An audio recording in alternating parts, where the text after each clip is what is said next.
ஹரிநாராயண துரித நிவாரண பரமானந்த சதாசிவ சங்கர பட்டீஸ்வரம் ஸ்ரீ விஷ்ணு துர்க்கையே போற்றி, பட்டீஸ்வரம் ஸ்ரீ விஷ்ணு துர்க்கையே போற்றி, பட்டீஸ்வரம் ஸ்ரீ விஷ்ணு துர்க்கையே போற்றி.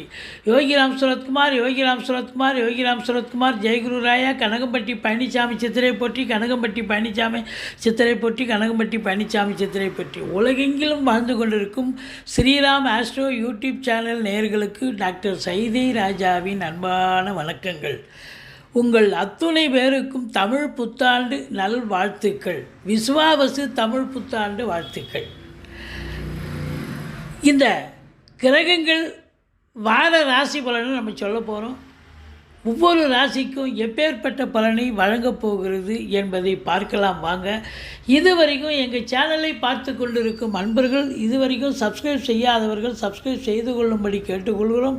ரைட் சைடில் சப்ஸ்கிரைப் இருக்கும், பெல் பட்டன் இருக்கும், ரெண்டுத்தையும் ப்ரெஸ் பண்ணிங்கன்னா அடுத்த நொடியே எங்களுடைய வீடியோ உங்களை நோக்கி வர துவங்கிவிடும். வாங்க ராசிக்குள் செல்லலாம்.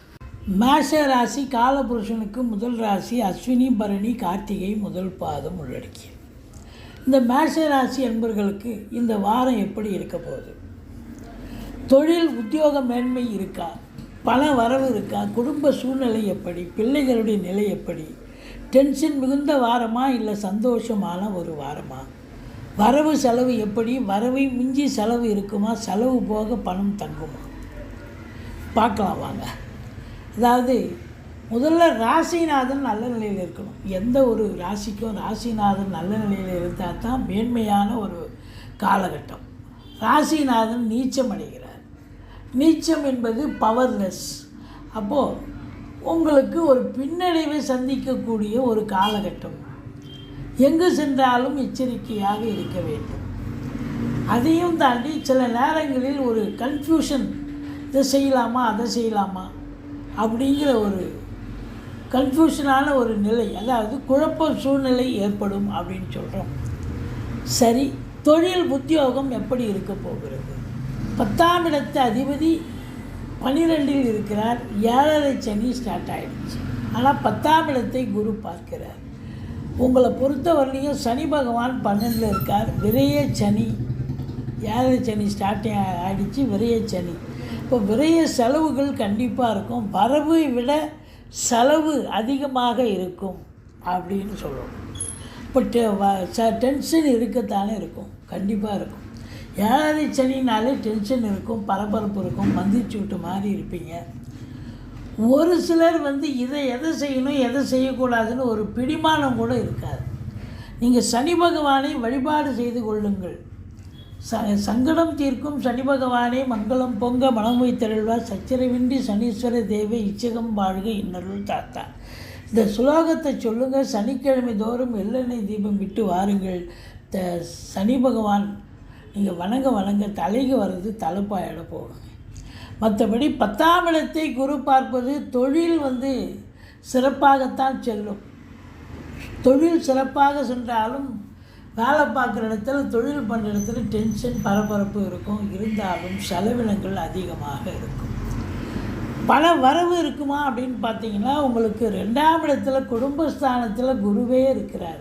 பல வரவு எக்கச்சக்கமாக இருக்கும். கொடுக்கல் வாங்கல் சிறப்பாக செய்யலாம். ஃபைனான்ஸையே தொழிலாக செய்யக்கூடியவர்கள் அற்புதமாக செய்யலாம். இருந்தாலும் 7.5 சனி நடக்கிறது. அதனால் கொஞ்சம் பார்த்து தாங்க செய்யணும். வாக்கினை தொழிலாக கொண்டு செயல்படக்கூடிய அன்பர்களுக்கு சிறப்பான ஒரு வாரம். உங்கள் வாக்கு வலிமை பெறும். அதாவது ஒரு ஆசிரியராக இருக்கீங்க, பேராசிரியராக இருக்கீங்க, ஜோதிடராக இருக்கீங்க, வழக்கறிஞராக இருக்கீங்க, உங்கள் வாக்கு வன்மையால் வெற்றி பெறக்கூடிய ஒரு தருணம். மற்றவர்களுடைய பாராட்டுதல்கள் கிடைக்கக்கூடிய, ரெகக்னேஷன் கிடைக்கக்கூடிய ஒரு அமைப்பு அப்படின்னு சொல்லலாம். குடும்பத்தில் அமைதி, நிம்மதி, சந்தோஷம், குதூகலம் ஏற்படும். குடும்பத்தில் அதாவது நட்பு வட்டாரம், உறவினர்கள் வட்டாரங்களால் வீடே கலகட்டக்கூடிய ஒரு அமைப்பு இருக்கும். உங்களுக்கு 5ஆம் இடத்து அதிபதி சூரியன் ராசியில் உச்ச நிலை பெறுகிறார். பிள்ளைகளால் மேன்மை பெறக்கூடிய ஒரு அற்புதமான ஒரு வாரம். பிள்ளைகள் நல்லா படிக்கிறாங்க அங்கே படின்னு இன்ஸ்டியூஷன்லேருந்து தகவல் வரும். மற்றவர்கள் உங்கள் பிள்ளைகளை பாராட்டக்கூடிய ஒரு நிலை ஏற்படும். அதுபோல் உங்களை பொறுத்தவரையிலையும் குரு பார்வை கோடி நன்மை. எதிரிகள் ஓடி ஒளிவார்கள். கடன் சுமை படிப்படியாக குறையும். கோர்ட்டில் கேஸ் எதாக இருந்தால் சாதகமாக தீர்ப்பு வரும். சொந்த தொழில் செய்யக்கூடிய அன்பர்களுக்கு நம்பிக்கைக்கு பாத்திரமான பணியாளர்கள் கிடைப்பார்கள். 8ஆம் இடத்தை குரு பார்ப்பதால் எந்த ஒரு அசிங்கமும் அவமானமும் ஏற்பட்டு விடாது. மாறாக ஆராய்ச்சி கல்வி படிக்கக்கூடிய பிள்ளைகள் நல்லா படிப்பாங்க. ஒன்றும் எந்த குறையும் இருக்காது. மொத்தத்தில் 9 குடையவன் 2இல் இருப்பதால் பாக்கியாதிபதி குடும்பஸ்தானத்தில் இருப்பது குடும்ப மேன்மை, பொருளாதார மேன்மை, தன வரவு, பொருள் வரவு சிறப்பான ஒரு நிலை. இருந்த போதிலும் 7 சனி அது விரைய செலவை காட்டக்கூடிய ஒரு நிலை. அதனால் சுப செலவாக மாற்றிக்கொள்ளுங்கள். அதாவது மனை வாங்க, வீடு வாங்க, பிளாட்டு வாங்க, இல்லை உங்களுக்கு நகை நட்டு எடுக்க பிள்ளைகளுக்கு, இப்படி ஏதாவது சுப செலவாக மாற்றிக்கொண்டீர்கள் என்று சொன்னால் இந்த மேஷ ராசிக்கு வீண் செலவு விரைய செலவாக மாறாது அப்படின்னு சொல்கிறோம். மற்றபடி தொழில் நீங்கள் படித்து முடித்த இளைஞர்கள் தொழில் பண்ணலாமா, உத்தியோகம் பண்ணலாமான்னு ஒரு ஜோசியரை அணுகி தொழில் ஆரம்பிக்கலாம்னா தொழில் ஆரம்பிக்கலாம். ஒன்றும் பிரச்சனை கிடையாது. 7 சனி சென்றாலும் 19 வயசுக்குள்ளே இருக்கிறவங்களுக்கு தான் பிரச்சனை. படிப்பு சரியாக வராது, மந்தத்தன்மை இருக்கும், மார்க்கு ஸ்கோர் பண்ண முடியாது. ஆனால் 19 வயசுக்கு மேலே இருக்கிறவங்களுக்கு 2வது சுற்று நல்லதே நடக்கும். இதுதான் வாழ்க்கை, இதுதான் பாதை, இதுதான் பயணம்னு நல்லது நடக்கும். அதனால் ஒன்றும் பயப்பட வேண்டாம்.